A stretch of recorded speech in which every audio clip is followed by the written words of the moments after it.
Hi, I'm Sean D'Souza. This 6 weeks, my peers and I were tasked with collecting research and organizing it from various sources. One of our earlier assignments this 6 weeks was the research organization project, in which we were asked to find a tool that would help us organize our research. And one that I found was very helpful was the Mendeley tool. Mendeley is an online program which allows one to access a large internet database of information, annotate online documents, and manage your references. See, this is very helpful whenever you're just like looking for research, and as soon as you see something that catches your eye on a paper, you can just write it down online. And that's it reduces the amount of paper, so you don't have to like lose much. Another service that I thought was great, like absolutely wonderful, was Google Drive. Google Drive allows you to upload your files, papers, and your research and keep it all in one area, which reduces the amount of things that you lose. The Google Drive offers about 15 gigabytes of data, which is plenty enough to finish this course.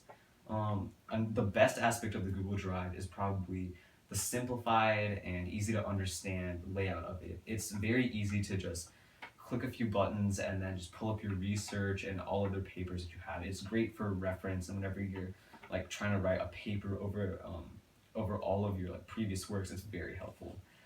One of Google's services that didn't cut it was the Google Scholar. Google Scholar is an online service that many people believe is used to find articles that are scholarly. People thought it was, or people still think actually, that Google like picks them based on credentials and their reliability and how relevant they are. But truthfully, Google hasn't released any of the parameters it uses to choose to determine whether an article is scholarly. So you might actually just be using a glorified version of the regular Google search bar. So until Google releases its parameters, I would recommend using an established website such as Britannica or Wolfram Alpha. The best part about this 6 weeks was definitely the interview process. It made me approach an individual who was a professional in the field that I was looking for that I did not know at all. But it made me feel like I have a lot more confidence in myself like after communicating with someone, and people are just people, so it wasn't exactly like a horrifying experience. The best part was my interviewee gave me a lot of information on the way that oil and natural gas is stored in the environment and how it actually does impact the environment.